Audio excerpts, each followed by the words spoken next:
The universe is a violent place, filled with predators that would snap a human spine like a dry twig when the apex terror of Sector 4 finally fell. Bleeding and cornered, it didn't need our guns, it needed our humanity. This is the classified truth of the Kepler incident. To understand the tragedy and the subsequent miracle of Outpost Delta 9, you have to understand the sheer, unforgiving hostility of the planet.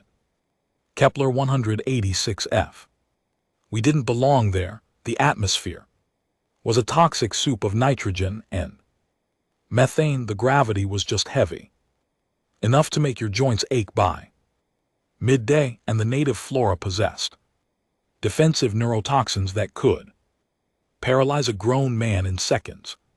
But beneath the crust of the region, designated as the Obsidian Wastes, the United Earth Mining Corporation had discovered vast veins of refined promethium, and where there is energy, there is human greed. Dr. Nathaniel George never cared much for the promethium, a 50-year-old xenobiologist who had cut his teeth studying silicon-based microbes on Mars and deep-sea extremophiles in the Mariana Trench. Nathaniel was sent to Kepler to rubber-stamp the UEMC's environmental impact reports. He was a quiet man, carrying the heavy, invisible grief of a widower who had also lost his only daughter Lily to a sudden autoimmune failure back in Boston 3 years prior.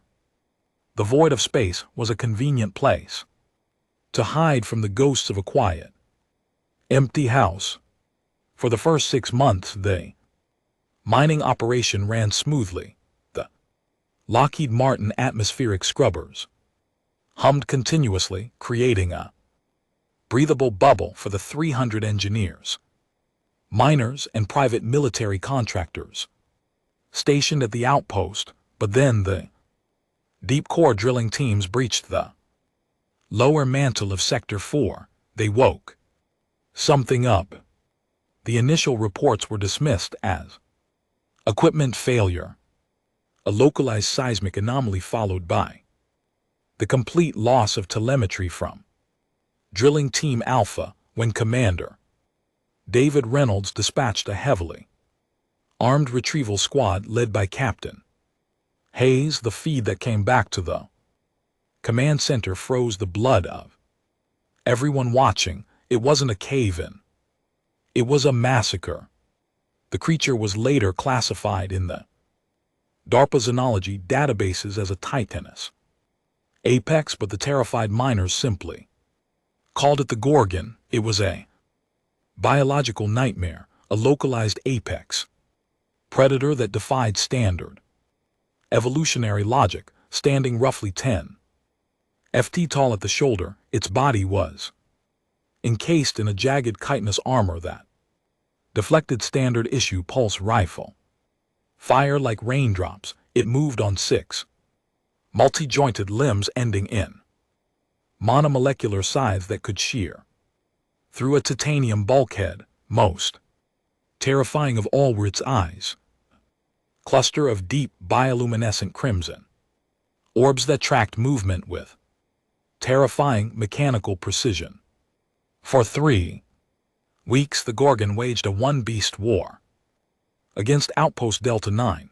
It didn't just hunt for food, it hunted with a frightening systematic intelligence. It targeted the main power conduits, crippling the perimeter defenses. It ambushed patrols dragging armored soldiers into the darkness of the subterranean tunnels, leaving nothing behind but static on their comms and trails of glowing blue biological residue. Panic set in.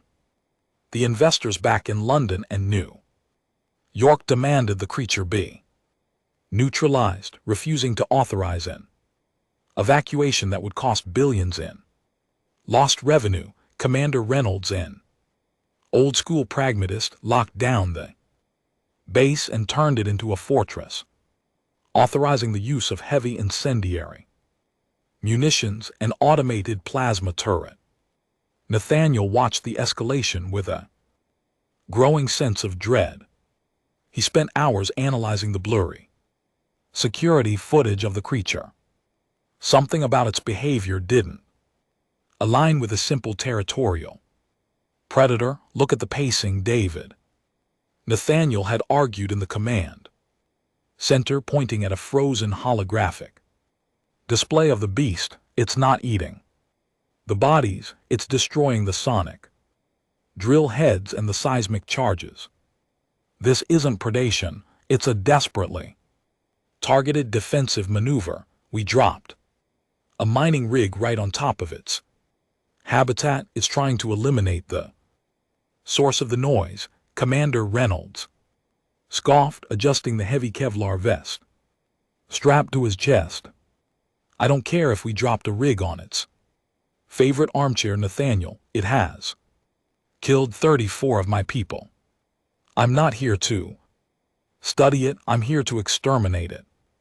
The trap is set in the primary loading bay. When it comes for the main reactor, we blow the struts and vent it into the toxic storm outside. Nathaniel wanted to argue to cite the Johannesburg Treaty of 2145, which explicitly protected highly sapient extraterrestrial life, but he knew it was futile. The men were terrified, grieving, and out for blood.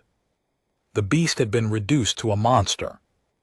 In their eyes and in the dark reaches of space, fear always overrides science.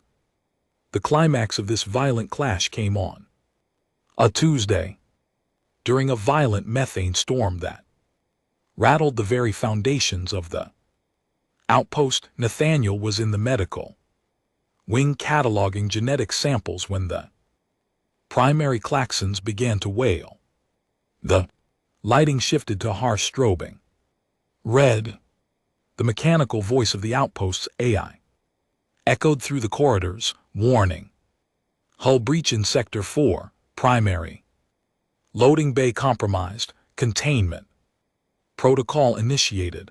Nathaniel grabbed his emergency medical kit and a standard issue sidearm, a weapon he hadn't fired since basic training, and sprinted down the corridor. He didn't intend to fight, but the loading bay housed the auxiliary oxygen reserves. If the beast destroyed them during its rampage, the entire outpost would suffocate in hours. As he rounded the corner to the observation deck overlooking the loading bay, the blast doors suddenly engaged, slamming shut with a deafening metallic thud.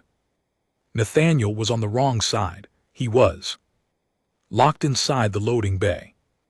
And he was not alone.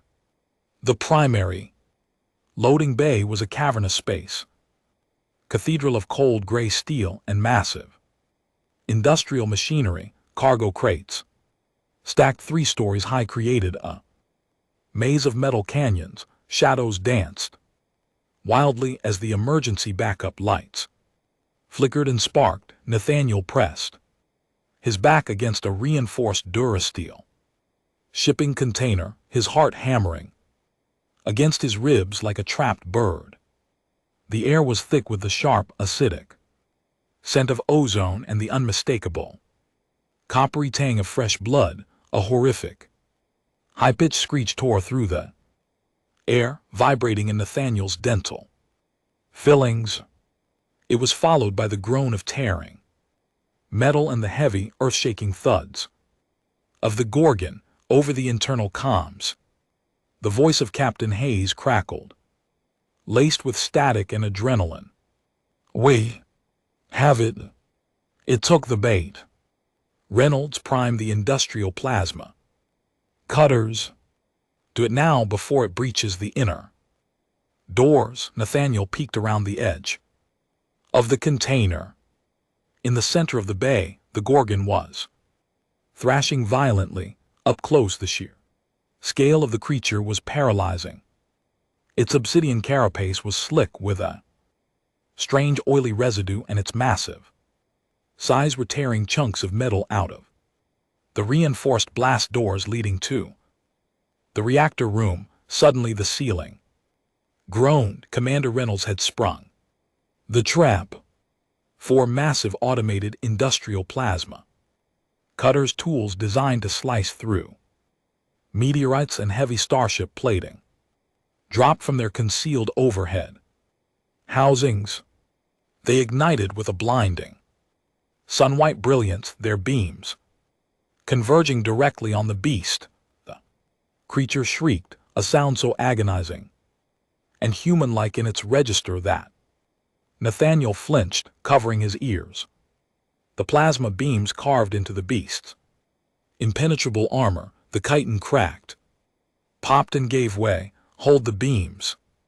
Burn the bastard to ash, Hayes roared over the comms, but the beast was strong, fueled by a terrifying, desperate adrenaline. With a massive heave of its back legs, it lunged forward, narrowly escaping the focal point of the plasma convergence. It swung one of its sides upward, severing the power conduit to the ceiling turrets. In a shower of brilliant blue sparks, the plasma cutters died, plunging the room back into strobing red darkness. The trap had failed to kill it, but the damage was catastrophic. Nathaniel watched, trembling, as the beast collapsed near the center of the bay. Its left side was a ruined, smoking crater of melted chitin and exposed pulsing tissue, thick bioluminescent azure fluid, its equivalent of blood, pumped rapidly onto the steel floor, pooling in glowing puddles. 2 of its massive legs were severed entirely, twitching uselessly a few feet away. It was mortally wounded. It dragged itself toward the wall, its remaining scythe scraping pitifully against the floor. The terrifying apex predator was reduced to a broken, dragging mess. Damn it, it took out the cutters. Reynolds' voice boomed over the bay's loudspeaker. All units converge on the loading bay. Prepare to breach the manual airlocks. We finish it with heavy ordnance. Nathaniel remained frozen behind the crate. He looked down at the heavy pistol in his trembling hand. He could end it. He could step out, aim for the exposed glowing flesh of its wound, and be hailed as the hero of Outpost Delta 9. But as he watched the creature, his trained xenobiologist, I noticed something that froze the blood in his veins. The beast wasn't trying to escape. It had dragged itself into a corner, backing into a tight recess between 2 massive generators. It curled its massive broken body inward, wrapping its remaining limbs around its own abdomen. It was shivering through the heavy mechanical breathing and the hiss of its boiling blood. Nathaniel heard a sound. It was a low, rhythmic keening, vibrational hum that fluctuated in pitch and tone. It wasn't a roar of anger. It wasn't a threat display. It was a cry of pure, unadulterated terror. Nathaniel slowly lowered his pistol. He remembered the lectures at the Johns Hopkins Xenology Institute. Predators of this magnitude do not exhibit panic responses unless their neural architecture possesses high sapience and deep emotional connectivity. A mindless bug fights until it is dead. A conscious feeling being mourns its own passing. The beast let out another rattling, high-pitched hum. It was suffocating on the heavy oxygen mix of the base, its internal organs failing. It pressed its massive head against the cold steel of the floor, its multiple crimson eyes dimming, blinking slowly. Nathaniel looked at the beast's back. Tucked beneath a protective ridge of unburned carapace, he saw them. 3 large crystalline ovoids. Eggs. They were fused to the mother's back, connected by a network of glowing umbilical-like veins, but the plasma Blasted caught the edge of the cluster. Two of the eggs were shattered, leaking a pale, milky substance. The third was intact, pulsing with a faint, frantic heartbeat of blue light. Nathaniel's breath hitched in his throat. The realization hit him with the force of a physical blow. The missing drill heads, the targeted attacks on the seismic charges, the refusal to eat the miners. She wasn't an apex predator hunting for sport. She was a mother whose subterranean nesting ground had been blown apart by human explosives. She had dragged her surviving eggs to the surface, fighting a desperate losing war against an alien invasion force that had slaughtered her kind and destroyed her home, and now she was dying in a cold metallic box miles away from the earth she knew, watching her final child fade. Breach in 2 minutes, Reynolds commanded over the radio. Lock and load, gentlemen, no chances. Nathaniel looked at the shattered eggs. Then, unbidden, the memory of a sterile hospital room in Boston flooded his mind. He remembered sitting by a small bed, watching the monitors beep, holding Lily's fragile, cold hand as the machine slowly stopped. He remembered the absolute crushing helplessness of being unable to save his child. He looked back at the terrifying alien monster. He didn't see a Gorgon. He saw a mirror. Nathaniel George dropped his gun. It clattered loudly against the steel deck.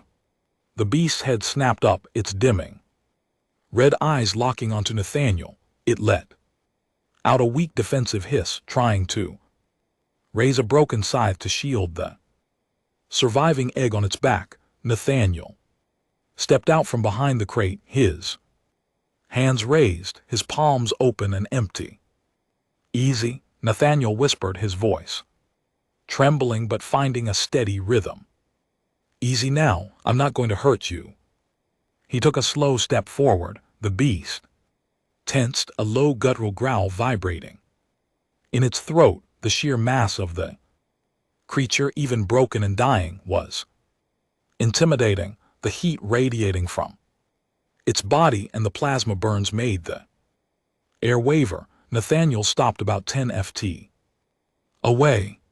He knew that any sudden movement, any aggressive posture, would result in the beast using its last ounce of strength to cleave him in two. He needed to de-escalate. He needed to bridge the communication gap between two entirely different evolutionary trees. He noticed the tympanic membranes on the side of the creature's neck, thin, translucent scales that fluttered rapidly. They were highly sensitive auditory receptors, likely evolved to hear the subterranean movements of prey or the calls of their kin through miles of solid rock. Sound.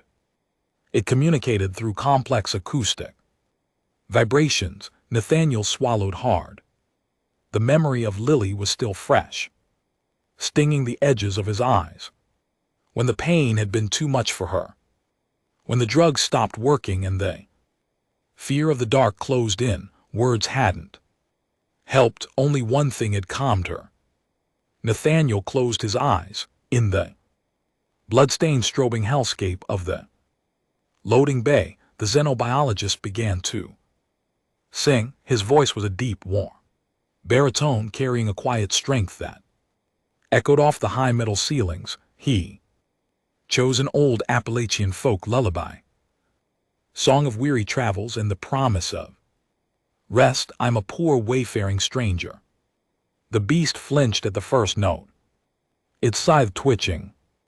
But Nathaniel didn't stop. He held his ground, keeping his hands visible, pouring every ounce of his own grief, his own empathy into the melody.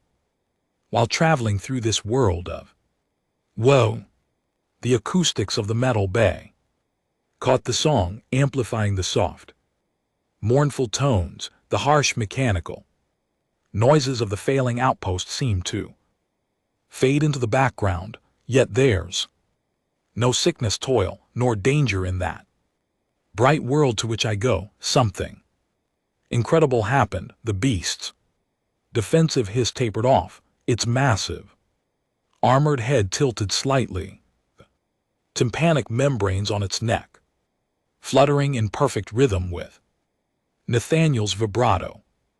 Nathaniel opened his eyes, taking a slow step closer. He kept singing, transitioning into a softer, humming register, mimicking the low frequency vibrations he had heard the creature making moments before. He was no longer just singing, he was harmonizing with the dying alien's neural frequency.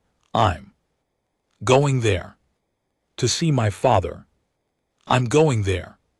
No more to roam. The beast lowered its broken scythe, the aggressive posture dissolved, replaced by a profound exhaustion-heavy slump.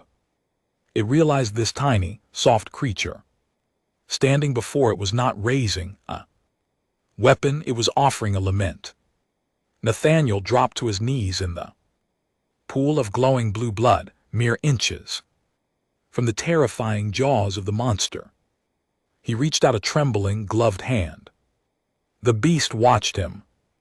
Its breath came in ragged, wheezing gasps. Slowly, agonizingly, it lowered its massive head until its armored snout rested on the steel deck just inches from Nathaniel's outstretched hand. Nathaniel gently placed his palm against the smooth obsidian armor between the creature's dimming crimson eyes. The chitin was warm, vibrating with a failing pulse. I'm only going over, Jordan, Nathaniel sang softly, finally breaking free and tracking through the dirt on his cheek. I'm only going over home. And GT, the beast let out a long, shuddering sigh that blew a gust of metallic-smelling air over Nathaniel. Its eyes met his. In that brief, impossible moment of contact, Nathaniel felt a wave of profound, suffocating sorrow wash over him. It wasn't human grief, but it was universally recognizable. It was the desperate love of a parent, the agony of failure, and the terrifying acceptance of the end. The beast closed its eyes. From the corner of its primary ocular cluster, a thick, viscous drop of bioluminescent fluid welled up. It trailed down the creature's armored cheek like a glowing sapphire tear, splashing silently onto the steel floor. The vicious monster of Sector 4, the terror of Kepler 186F, was weeping. It made one final sound, a soft, low thrum that perfectly mimicked the final two notes of Nathaniel's lullaby. Then the immense weight of the creature settled, the blue light in its veins dimmed, flickered, and finally went out. The mother was dead. Nathaniel knelt there in the silence, his hand still resting on the creature's cold armor, weeping openly for the monster that humanity had created. Suddenly the heavy blast doors behind him hissed and blew open with a deafening crack. Commander Reynolds and a dozen heavily armed soldiers stormed into the bay, laser sights cutting through the smoke, rifles raised and screaming for Nathaniel to get down. Hold your fire, Nathaniel screamed, his voice breaking as he leaped to his feet, placing himself between the soldiers and the massive corpse. He spread his arms wide, shielding the dead mother, shielding the single surviving, pulsing blue egg still clinging to her back. Hold your fire, she's gone, it's over. Reynolds marched forward, his face pale, as he surveyed the carnage, the melted beast and the kneeling, sobbing scientist covered in alien blood. Good God, Nathaniel, Reynolds breathed, lowering his rifle. What did you do? Nathaniel looked back. At the beast, the glowing tear still pooling on the floor, and then at the pulse of the surviving egg. I listened. Nathaniel said quietly, "And now, Commander, we have to fix this." The standoff in the primary loading bay lasted for a grueling 10 minutes. Commander David Reynolds stood with his pulse rifle tightly gripped, his jaw clenched so hard the muscles jumped. Beneath his skin, the heavy metallic scent of the mother's bioluminescent blood mingled with the acrid smoke of the plasma burns, creating an atmosphere that felt as heavy as lead. "Nathaniel," Reynolds warned, his voice dangerously low, "step away from the carcass. That thing killed 34 of my men. I am not leaving a live spore, egg, or offspring intact to finish the job." Nathaniel. George did not move. He kept his body firmly positioned between the smoking remains of the Titanus apex and the barrels of the security team. Behind him, the sole surviving egg pulsed with a frantic, rhythmic azure light. "David, look at it," Nathaniel pleaded, his voice hoarse from weeping. "It's a localized defense response." She was a mother, protecting her nesting grounds. She didn't consume the dead, she targeted the seismic charges. "We are the invaders here. If you destroy this egg, you aren't neutralizing a threat. You are committing an act of genocide against a highly sapient, emotionally capable species." "It's a bug," Nathaniel, a young corporal, yelled from the back of the formation, his hands shaking. "It cut Miller in half." "It wept," Nathaniel roared back, pointing at the glowing, viscous puddle near the creature's massive snout. The bioluminescent tear was still emitting a faint, sorrowful glow in the dim light of the loading bay. "It sang to me. It understood grief." Reynolds slowly lowered his weapon, motioning for his men to do the same. The commander was a hardened military contractor, but he was not a monster. He looked at the glowing tear, then at the exhausted, broken scientist kneeling. "The alien blood. You have 48 hours. Nathaniel, Reynolds finally grunted, turning his back. "Get that thing out of my loading bay and into level 4 biocontainment. But understand this. United Earth Mining Corporation will not let this go.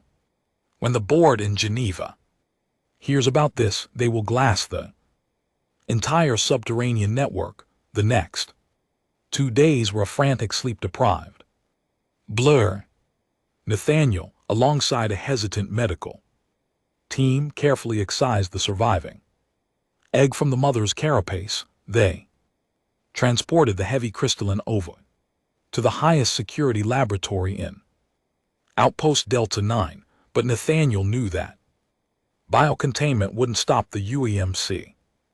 Director Charles Montgomery, the ruthless head of operations stationed in New York, had already sent an encrypted directive demanding the immediate incineration of the biological material and the deployment of thermobaric charges into Sector 4. The company wanted the promethium, and they didn't care who or what they had to exterminate to get it. Nathaniel realized that science and morality would not win a closed-door argument with a trillion-dollar corporation. He needed leverage. He needed the one thing humanity, for all its flaws, could not ignore: a story. Using a bypassed quantum relay terminal, Nathaniel compiled the acoustic telemetry from the loading bay, the biological scans of the creatures, neural pathways, and the raw security footage of the mother weeping and harmonizing to his lullaby. He encrypted the package and beamed it directly to Dr. Benjamin Caldwell, a former colleague and prominent exolinguist at the Massachusetts Institute of Technology with a simple message. Publish it everywhere. The fallout was instantaneous and seismic. Within hours, the audio of the alien mother, harmonizing with an Appalachian folk song, went viral across Earth's neural net. News outlets in London, Paris, and Washington played the footage on a loop. The public outcry was deafening. Humanity, a species that had long ago wiped out many of its own apex predators, suddenly found itself confronted with the horrifying reality of its own interstellar industrialism. Protests erupted outside the UEMC headquarters in Geneva. The United Nations Outer Space Treaty Committee issued an emergency injunction, stripping UEMC of its lethal autonomy on Kepler 186f. In the span of a week, the Titanus Apex was reclassified from a hostile biological hazard to a protected sapient entity. Back on Outpost Delta 9, Nathaniel sat in the pale, sterile light of the biocontainment lab, inside a reinforced glass incubator. Bathed in the warmth of artificial thermal lamps, the egg began to crack. Sharp chitinous limb punched through the crystalline shell, followed by a series of frantic, high-pitched clicks. Nathaniel stepped closer to the glass, his breath fogging the pain. The infant tumbled out. It was roughly the size of a large dog, its carapace soft and translucent, glowing with a rapid, terrified blue pulse. It possessed the same terrifying anatomy as its mother, 6 multi-jointed limbs, sharp scythes, and a cluster of crimson ocular receptors, but without the massive size. It looked incredibly fragile. It scrambled into the corner of the incubator, shivering violently, letting out a panicked screeching wail. Nathaniel bypassed the intercom and stepped directly into the containment room. He ignored the frantic warnings flashing on the monitors. He knelt on the floor, keeping a respectful distance, and closed his eyes. "I'm a poor wayfaring stranger." The humming filled the room. The infant froze. Its tiny tympanic membranes fluttered wildly. It slowly turned its head, its crimson eyes locking onto the human. Nathaniel transitioned into the low, vibrating hum that he had learned from its mother. The infant took a hesitant step forward, its scythes clicking softly against the reinforced tile. It approached Nathaniel, tilting its head, and then slowly pressed its soft, vibrating snout against Nathaniel's. Nay. It let out a soft, matching hum. Nathaniel smiled, a tear slipping down his cheek. He named the creature Aegis. 3 years past, Outpost Delta 9 had fundamentally transformed, with UEMC's aggressive mining operations permanently halted by the UN. The outpost was converted into an advanced exozoology and deep-crust research facility. Aegis grew rapidly. By his 3rd year he stood 8 ft tall at the shoulder, magnificent specimen of obsidian armor and calculated grace. Despite his terrifying appearance, his behavior entirely defied human expectations of an apex predator. He was deeply intelligent, profoundly curious, and fiercely loyal to Nathaniel. Aegis roamed the reinforced corridors of Lep 4 freely. He learned to communicate using a complex system of acoustic clicks and hums, which Nathaniel and a team of acoustic engineers mapped to a rudimentary translation software. But Aegis' most striking trait was his empathy. He could sense human distress. When engineers were stressed or injured, Aegis would sit near them, emitting a Low frequency rumble that visibly lowered human heart rates and blood pressure. Humanity had not conquered the beast with fire, they had tamed him with compassion. It was the ultimate testament to the human spirit, our ability to pack bond with the universe, to find kinship in the darkest, most terrifying corners of the cosmos. But Kepler 186f was still a hostile world, and the deep crust held secrets far older and far more mindless than the Titanus sapiens. The disaster struck on a Tuesday during a routine seismic recalibration. A massive tectonic shelf collapsed directly beneath outpost Delta 9, tearing a jagged half-mile fissure through the bedrock. The outpost's alarm screamed to life, but it wasn't the structural damage that terrified Commander Reynolds. It was what came pouring out of the fissure. They were classified as lithophages, subterranean swarm of parasitic, silicon-based arthropods. They were blind, mindless, and possessed an insatiable hunger for thermal energy. They looked like massive armored scorpions moving in a continuous roiling tidal wave of jagged legs and crushing mandibles. Within 20 minutes, the lower levels of the outpost were overrun. The automated plasma turrets overheated and melted down as the swarm threw millions of bodies at the defenses. The human personnel, numbering over 200, were forced into a desperate retreat toward the heavily armored primary loading bay, the very same room where Aegis' mother had died. Nathaniel ran alongside the retreating engineers, his lungs burning. Aegis kept pace beside him, his massive size defensively positioned, letting out warning clicks that echoed over the deafening roar of the swarm. Seal the doors, Reynolds screamed as the last of the survivors stumbled into the loading bay. The heavy blast doors slammed shut, but the relief was short-lived. Almost immediately, the heavy durasteel doors began to buckle. The sheer kinetic force of millions of lithophages pressing against the metal caused the hinges to groan. Screeching of their mandibles grinding against the steel was deafening.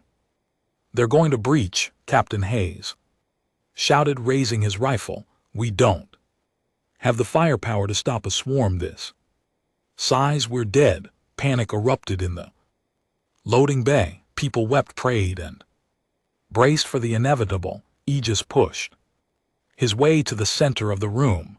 The massive beast stood tall, his crimson eyes glowing with intense brilliance.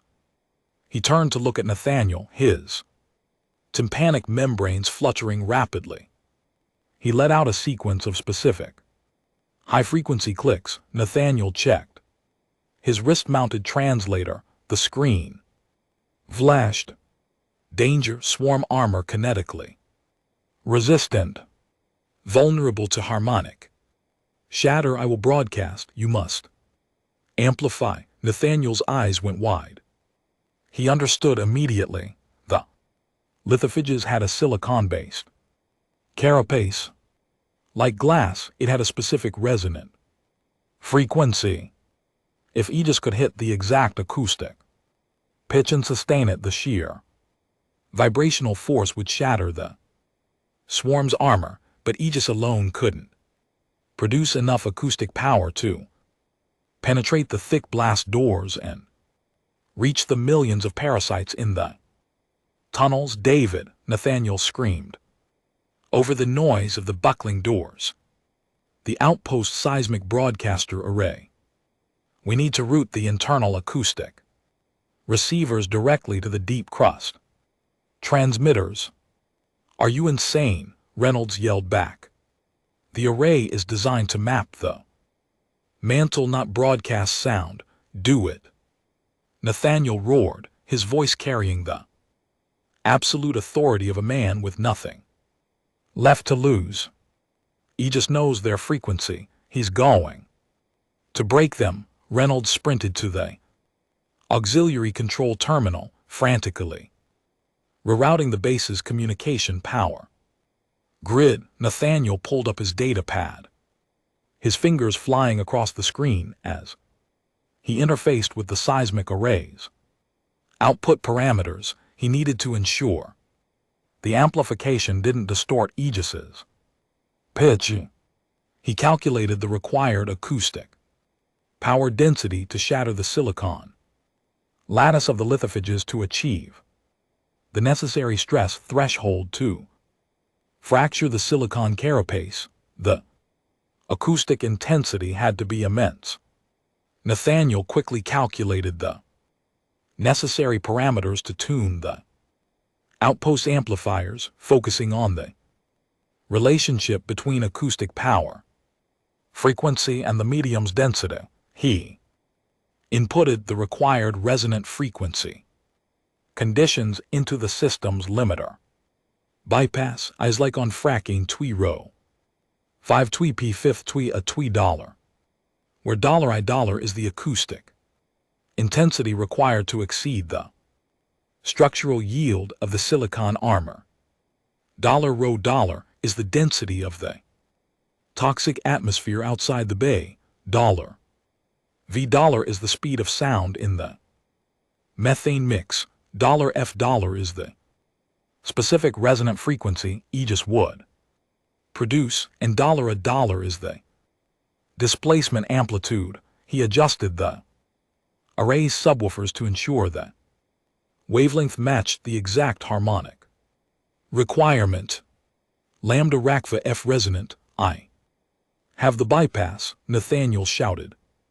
Reynolds linked the microphone feeds to the external seismic emitters. Maximum gain linked, Reynolds shouted, hitting the final execution key. Nathaniel looked at Aegis. Do it, buddy, sing. Aegis planted his 6 heavy limbs onto the steel deck. He took a massive breath, his chest expanding, and threw his armored head back. It wasn't a roar. It was a note of pure, concentrate acoustic power. It was a sound so perfectly pitched, so incredibly dense, that it bypassed human hearing and vibrated directly in the marrow of their bones. The internal microphones caught the sound, feeding it into the base's massive seismic broadcast array.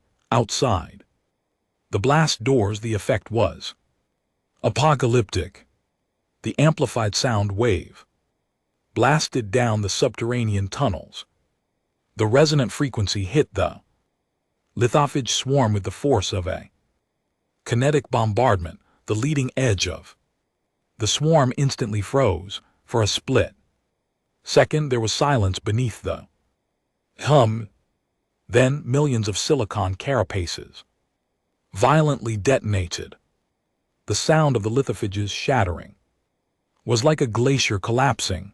The high-frequency resonance violently forced the crystalline structures of their armor to expand and contract until they simply pulverized into dust. Wave after wave of the parasitic swarm exploded into clouds of fine gray sand, their biological fluids vaporized by the sheer acoustic friction. Inside the loading bay, the blast doors stopped.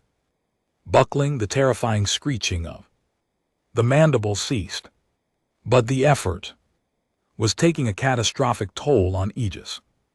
Broadcasting at such a high intensity was rupturing his internal vocal sac.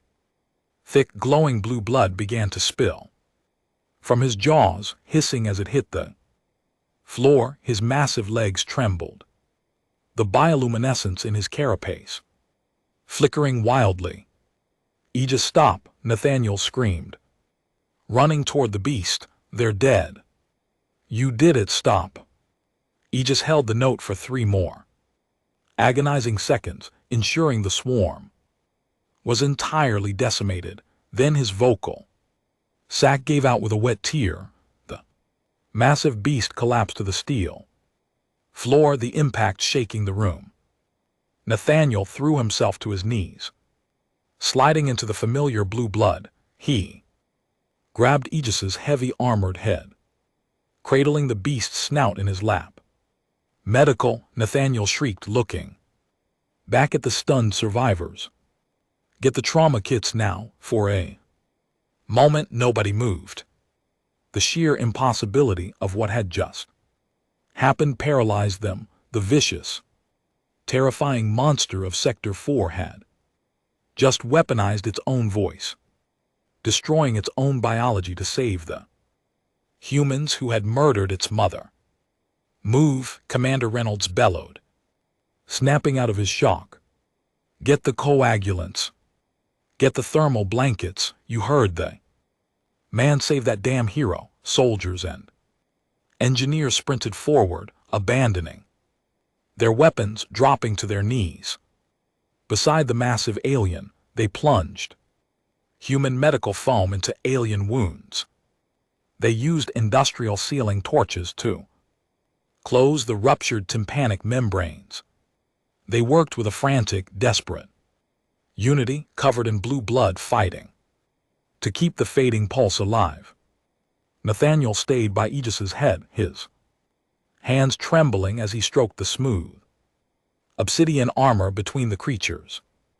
Dimming crimson eyes, Aegis let out a weak, ragged wheeze. He couldn't hum anymore, but he slowly leaned his heavy head into Nathaniel's chest, his eyes blinking slowly in the harsh light of the loading bay. Nathaniel leaned down, pressing his forehead against the beast's warm carapace.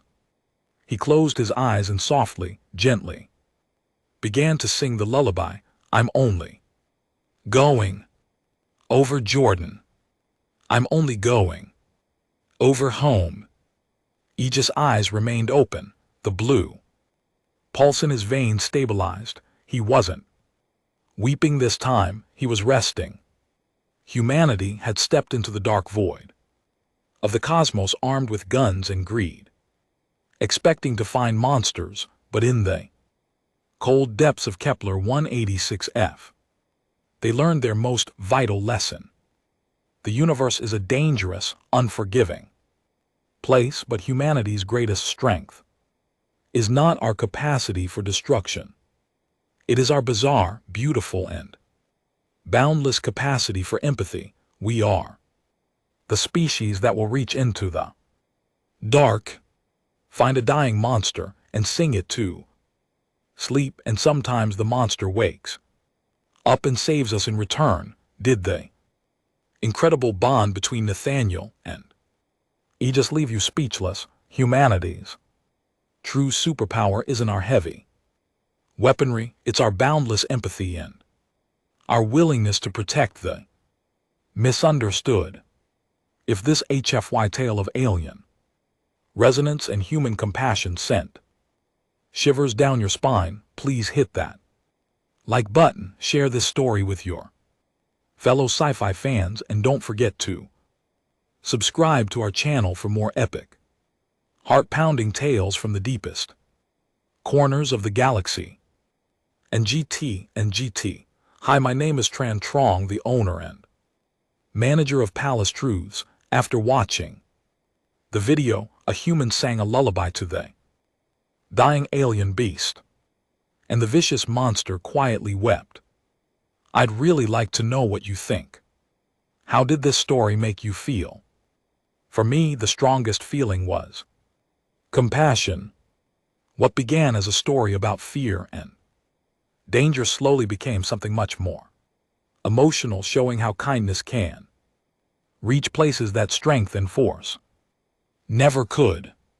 Moments like that are what make HP stories so memorable. One gentle lesson I took from this story is that empathy has a way of breaking down barriers, even when two sides seem completely different. In everyday life, taking a moment to show understanding or kindness can change an interaction more than we expect. What part of the story affected you the most, and do you think the human understood the impact of that simple. Lullaby, thank you for spending time with Palace Truths. If this story stayed with you after it ended, feel free to share your thoughts in the comments and maybe like or subscribe for more HP stories and sci-fi adventures.